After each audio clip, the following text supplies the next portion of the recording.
Hello students, कैसे हो आप? होप सो यार फाइन। और हम आज पढ़ेंगे विटामिन्स के मुतालिक। हम आज डिस्कस करेंगे। तो विटामिन्स क्या होते हैं? तो विटामिन्स एक इम्पॉर्टेंट होता है हमारी बॉडी में। अगर विटामिन्स की डेफिशिएंसी होगी तो प्रॉब्लम तो बढ़ती है। तो इसीलिए एक विटामिन हमारी बॉडी के लिए बहुत ज़रूरी है। जैसे कि विटामिन ए, विटामिन के। जैसे कि विटामिन के किसको लगता है? आपको पता होगा, क्लॉटिंग में लगता है। जैसे कि vitamin A, vitamin B, vitamin C. तो आज हम विटामिन पढ़ेंगे। विटामिन की डेफिनेशन हम पढ़ेंगे। पहले हम बताएंगे what is vitamin. Vitamin are a group of substances that are needed for normal cell function, growth and development. फिर से मैं रिपीट करूंगा। Vitamin are a group of substance that are needed for normal cell function, growth and development. तो अब हम बात करेंगे जो ये विटामिन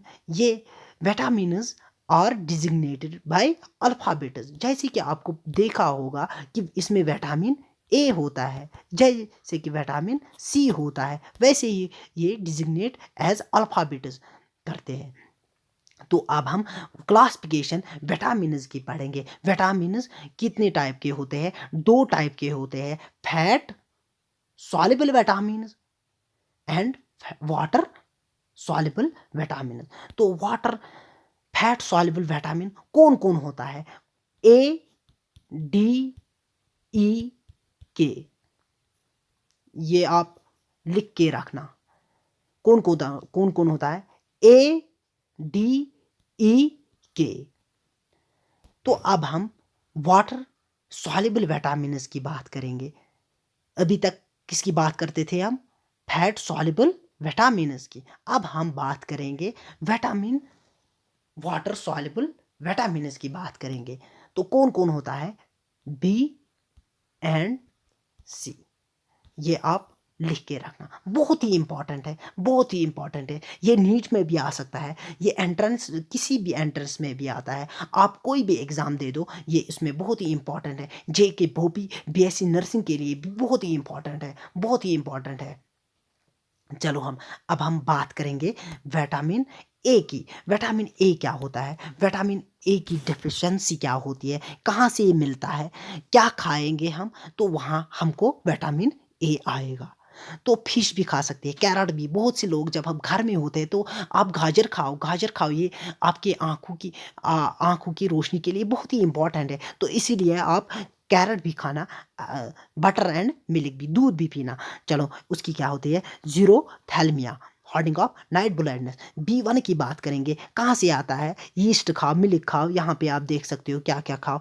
तो वहाँ से आपको बी1 भी आ सकता है। तो वहाँ से क्या होती है? वहाँ से क्या होती है? बेरी विटामिन बी1 की क्या होती है? बेरी जो डेफिशिएंसी होती है, बेरी रिटार्डर ग्रोथ। तो विटामिन बी2 की बात करेंगे, विटामिन बी2 की बात करेंगे। राइबोफ्लाविन, इसको क्या बोलते हैं? राइबोफ्लाविन। तो कहाँ? मिल्क, एग वाइट खाओ। तो क्या होता है? चिलोसिस होती है, डाइजेस्टिव डिसऑर्डर होती है, बर्निंग सेंसेशन होती है। तो अब पहले अगर आपको बर्निंग सेंसेशन होगी तो पहले आप आइडिया लगाना कि मुझे कुछ डाइजेस्टिव डिसऑर्डर्स होते हैं। तो आप पहले ही बोलना कि विटामिन बी2 की कमी है। किसकी कमी है? बी2 की कमी है। तो अब हम बात करेंगे विटामिन बी6 की। बी6 की पैराडॉक्सिन क्या होती है? पैराडॉक्सिन क्या होता है? पैराडॉक्सिन। तो अब हम कहाँ से आता है? Cereals, grams, egg York.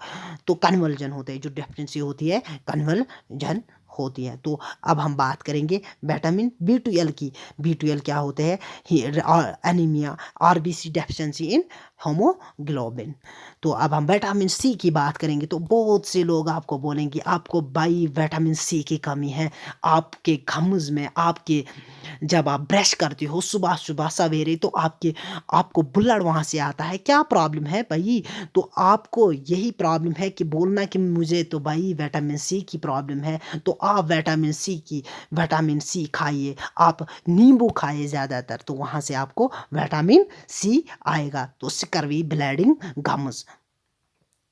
तो अब हम विटामिन डी की बात करेंगे। तो विटामिन डी, तो आपको पता होगा कि जब आप घर में होता है तो आपको बोलता है कि घर वाले, आपकी मम्मा बोलती है जाओ बाहर भाई, जाओ बाहर बेटा, जाओ बाहर। तो क्यों? वहाँ पे एक सनलाइट होती है, सनलाइट से बनता है क्या? Vitamin D. तो अगर हम बात करेंगे इसके मुतालिक, तो ये विटामिन डी कहाँ पे होता है? ये हमारी स्किन में एक स्किन में होता है, तो फिर कहाँ पे? एक इंटेस्टाइन में होता है, तो वहाँ पे एक फंक्शन होती है। तो इसके मुतालिक हम एक अलग टॉपिक बनाएंगे, विटामिन डी, विटामिन सी, तो एक इम्पॉर्टेंट होती है। तो रिकेट्स क्या, इसकी जो डेफिशिएंसी होती है, क्या होता है डेफिशिएंसी? तो वहाँ पे क्या होते हैं? Rickets, bone demerit in children and osteomalacia. Osteomalacia आपने फिजियोलॉजी में जो एक चैप्टर है उसमें आप भी पढ़ोगे ऑस्टोमलेशिया क्या होता है। तो वहाँ पे आप बहुत पढ़ोगे। तो मैं अभी आपको बस याद दिलवाता हूँ। तो soft bones and joint pain in adult. Thank you students, best of luck. Subscribe my YouTube channel.